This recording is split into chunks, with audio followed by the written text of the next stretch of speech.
And then my rational brain is like, no, Taurus is after Aries. So, Taurus, what up? Happy month of April. I'm MJ. I'm the founder of Ultra Love. I host this YouTube channel where we do daily, weekly, monthly readings alongside some exclusive sharing for the Patreons. I share a little bit of breathwork, meditation, and yoga content alongside my like intuitive philosophical noodle shares where I rant, and yet, over the years we found a lovely community here where we resonate with each other, and it's really nice to, I guess, discern things or just observe and endeavor to find the most loving perspective, right? If you hear noises in the background, my cat is mooching about, and it's actually my friend's cat, but I've been lucky enough to be looking after him for quite a few months, and I just love having him around. Okie dokie, Taurus, April 2024. What are the messages for the Taurus lovers? Divine guidance and loving clarity is my intention with tarot. Divine guidance and loving clarity. Let's get into it for all the Taurus lovers. The most important messages for the month of April. For anyone who's destined to come across this video, this channel, divine guidance and loving clarity. Let's go. Fire sign, Aries. Queen of Wands in the upright, central energy. This can be you embodying more of that queen energy. A lot of fire here, Taurus. You might be feeling a little bit more risk-taking. You might be feeling a bit more bold with regard to your point of attraction or just your energy.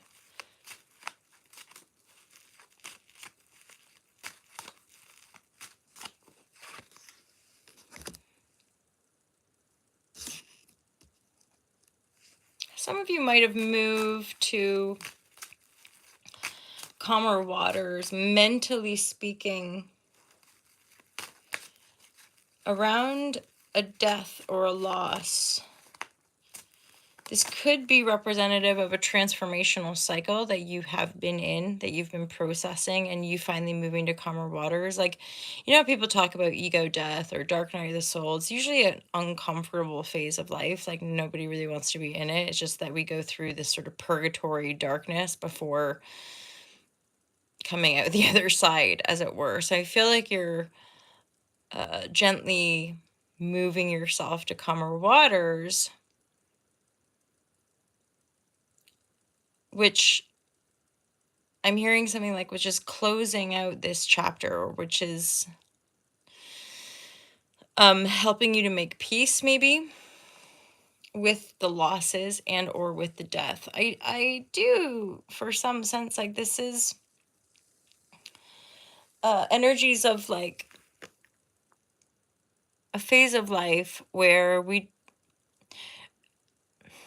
it's this darker side of life. And I'm not saying darker as like the bad demonic darkness. I just mean darkness. Like if you went underground, you'd be in the dark. When the sun goes away, we're all in the dark, right? When the sun goes away, we're in the dark. So this isn't maleficent darkness. This is just a cycle of life where we've maybe lost people to death or parts of ourselves, of course. If it's not other humans or maybe pets or something that we've lost, it's not being able to be who we once were, right? That's, to me, part of transformation is like little changes, regular changes, or mental shifts. And then 3 years, 10 years, whatever, we're like, whoa, I'm not the same I used to be, right? We are all transforming all the time. And part of the bounty of a regenerative healing body is that when we allow those transformational cycles, our body does, I would say, stay quite healthy or maybe healthier, versus when we grip and hold on. I observe that more where the body starts to get hard, or again, ailments are coming up because the vital energy, the prana, is not flowing through the physical vessel. because we're meant to cycle and change, right? But if we just like, no, I got to stick and hold to the familiar, you can imagine that's way harder on the body than just being relaxed and letting it flow with life. Of course, we're usually taught the former, right? We're taught to like know what you want, make life happen, be important, be special, or whatever. And yet you're in it. Those people who resonate with all to love in this channel are likely on a kind of spiritual journey or healing themselves or starting to follow that intuition, right? So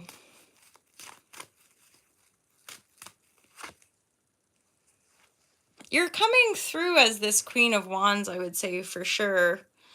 I feel like you've maybe had a bit of space or distance from a partner.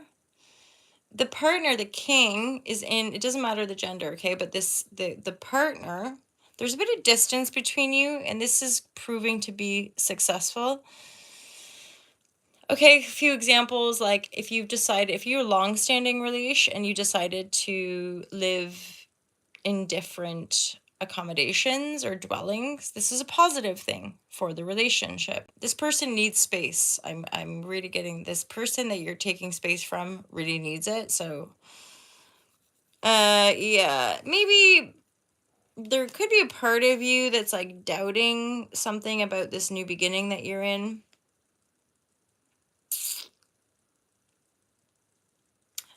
Or there's this sense of like standing your ground and protecting yourself. Okay, because this King of Wands is reverse, if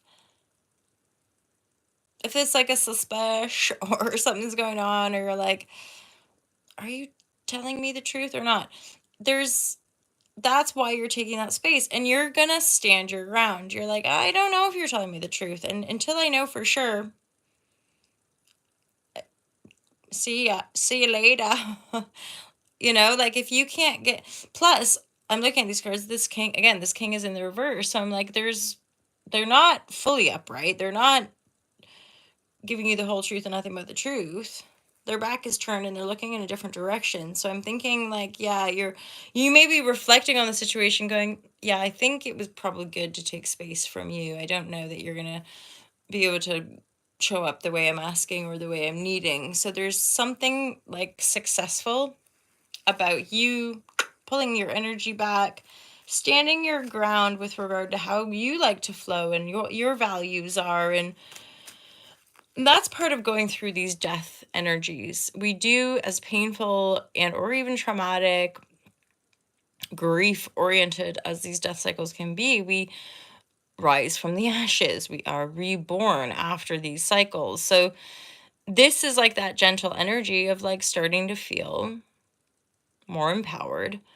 I'm getting an energy of like also the death and Six of Swords is that you're moving these things and you're gently moving forward, but it might not be very obvious. It mightn't be that everyone can see like, oh yeah, look at Taurus over there shining bright like a diamond. It's more gentle, this sense of success, this sense of autonomy, this sense of holy shit, like I've been through something and I survived and I'm still standing and I'm still, shining, as it were. This is success. This is, some of you might actually get like a bit of a reward from a work or creative project or just something you're doing in the world.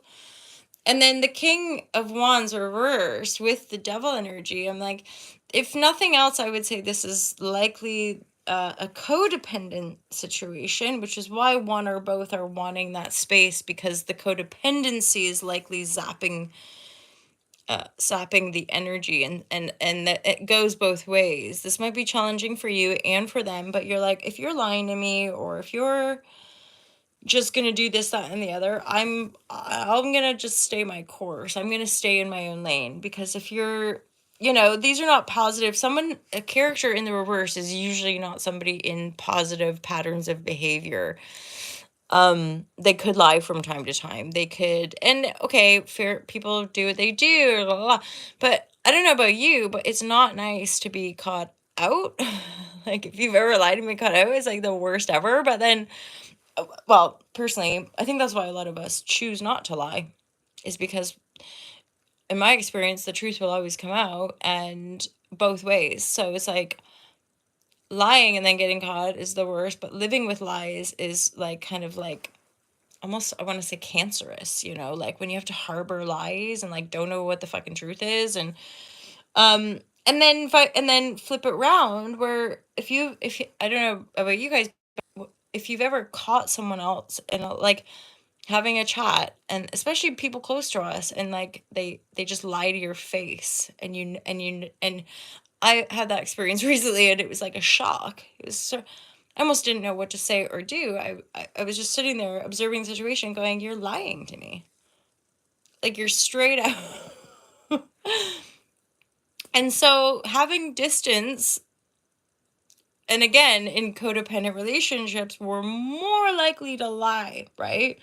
Because those codependent threads are usually representative of a lack. Why would we lie unless we felt like we weren't good enough? Unless we felt like it was too shameful to tell the truth. The weird paradox is that it's usually in expressing those shames or those secrets or those things that we want to hide, usually by expressing them, we can dissolve them or certainly lessen their power. So this is a successful move, resonating if you're taking space from a partner. It could be familial for some of you. This mightn't be a romantic relationship. This could be a long-standing familial relationship with another fire sign. So Justice and High Priestess. Justice and High Priestess. So this is like getting really trusting, getting to know your intuition is going to bring justice. Justice is about balance. Justice is a higher knowledge, I would say, as well. And the High Priestess there, this is part of why the Queen here is really taking time off on her own.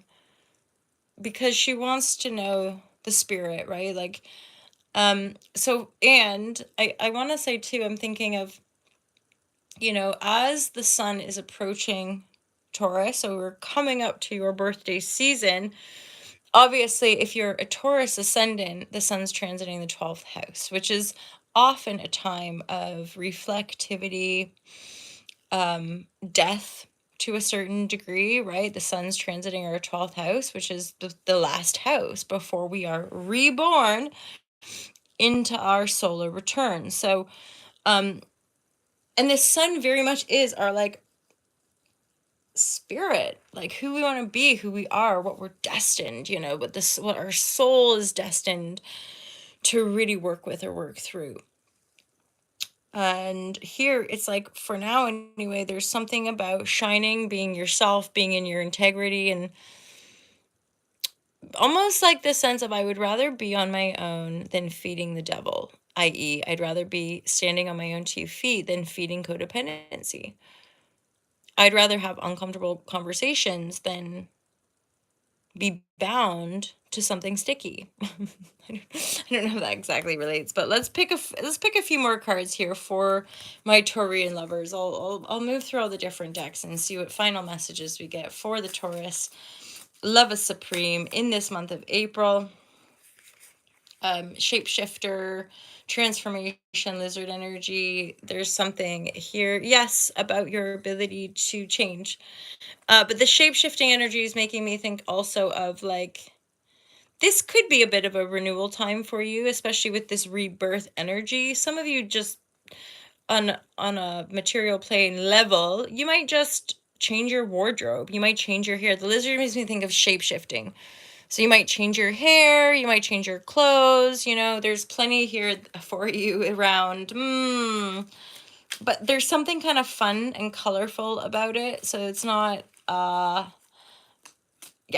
it'd just be fun and colorful. It's something that you're wanting to do. So like, I think I'm going to start wearing makeup or not, or I'm going to start not wearing makeup, or, you know, you're just thinking about, and then probably going to go into taking action to making some physical changes to how you look. All of it guided, of course. It's all like positive and guided kind of thing. Four of Swords, this is really like letting go. This is a bit of a huge release of letting go of the past. This breakthrough from the devil energy, you're taking space from codependency, is also part of what's strengthening your vortex to embrace balance. There's the two justice energies, there's the balance in the Libra energy. This is the 7th house. This is our relationship, but of course our relationships are reflective of our relationship with self. Aries, North Node. When we know the self, when we integrate the aspect, we can then shine that equanimity and or presence and or love, non-judgment, whatever we're harnessing from within ourselves, compassion, we can then extend that into our relationships. And I'm hearing like, and change the game, change how we do relationship, right? Because we can't go back to where we were. For some of you as well, this is actually leading you to a sense of a higher purpose. This is where the Chiron energy comes in, and certainly for communities like this, where it's like there's a lot of empathic people, a lot of healer people, a lot of like earnest people desiring greater love and wisdom in the world. So we're endeavoring that work. And I would dare say, even for Taurus, like some of you are really going through this glow up energy, hence like even getting to that point where like changing the hair and loving the effect, right? Or having some sort of procedure or treatment that just glows you up, makes you feel really good, right? Oh yeah, the higher purpose card came out, and then that's what made me think of like, sometimes we don't think in the moment, and then in retrospect we realize like, holy shit, that day or that decision I made changed the game. This is sort of like part of that energy, you choosing to prioritize yourself, your needs, your being. And it's not like you're cutting, there's nothing maleficent or mean or harsh, but there's this like, as you take space for yourself to nurture yourself, to care for yourself, the people that are codependent, the people that use you, the people that lie to you, the people that will become super duper clear, and you'll know. And then that will help you break free, break out of sabotage, break out of that kind of being associated with devil energy, or being attached to a person, place, or thing. You're making changes, you're not trying, because you're doing this, you're honing in on your intuition, you're really harnessing that capacity. Why? Because balance is the name of the game, and we're looking in that sense of balance with self in our primary relationship, and then extending that to relationship to food, relationship to people, relationship to phones, relationship to substance, right? All of those different aspects are somehow extensions of that inner relationship. So it's a pivotal time for healing. You know, a lot of the astrology is speaking to this. April is going to be a mega month. And a lot of us might end up looking back and go, holy shit, like April 2024 changed the game. The trajectory of my life got on a new track, kind of thing. And yeah, it might come through some disruptions, some triggers, some emotional storms, global kind of economic, environmental, politic, as it were, can continue to trigger us and kind of shift us in as far as the path that we're on. But Taurus, here it's like letting go and moving through this death process, giving yourself that time to kind of decompress and pull back, or cocoon, to really get to know yourself and the direction you're going on through your intuition, but a higher call, a higher purpose, right? Ultimate justice to me is like universal balance, where we can be aligned with the broader aspect of self in spiritual connection and loving unity, and not be in that divisive state of the earthly plane existence. So evolutionarily speaking, all of humanity is being ushered into this spiritual awakening, which in another way you could say we're simply awakening to more of who we are. And it's powerful. And but you can imagine, with greater power comes greater responsibility and all that stuff. So we continue, and I'm starting to feel it, like since lockdown, I feel like loads and loads, if not the whole world, like we've been kind of it's like, you're gonna deal with this karma. You're not running, we can't escape it. You know, maybe in the 60s we kind of touched the karma and then got to like escape back into Wall Street or go back into like watching TV. And now I think we have probably exhausted all of the distraction energy to the point that more and more and more and more humans are realizing, oh my God, I'm not going to get out of here alive. So I better deal with myself. I better deal with my karma so that in this lifetime I can live the most joyful, happy, honest, vulnerable, transparent. What are all the good words? Peaceful, blissful. So I can live that expression and be the example. Words don't teach vibration. So we're getting that now. Like, it don't matter all the fancy words or all the teleprompted speeches that are greatly crafted to kind of capture our attention. It's the heart of truth that speaks through a being that is seeking and or vibrating more truth.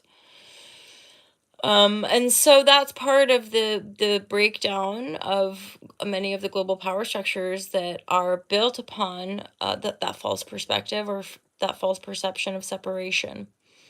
And so the harder and the longer we cling to those delusions, the more they're gonna keep rearing their vibratory in our smacking our faces across, right? Until we really see, okay, I see that shame, I see that unworthiness, I see that whatever it might be, and I'm gonna bring it to my heart, love it for what it is, forgive myself, all that juicy stuff, and move on.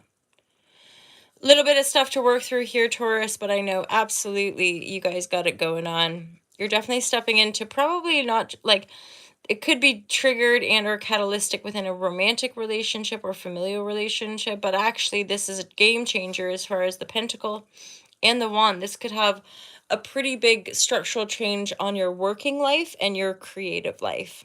Some of you might get pretty creative. You might want to kind of write a book or create content, I guess, like create info streams of sorts.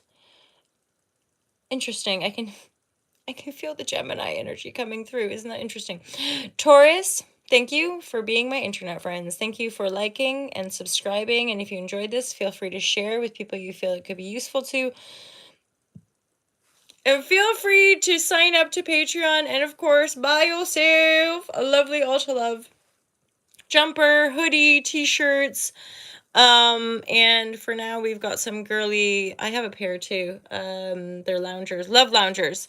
Have a great month of April, Taurus. I'll look forward to seeing you guys next month, if not sooner. Take care. Peace out.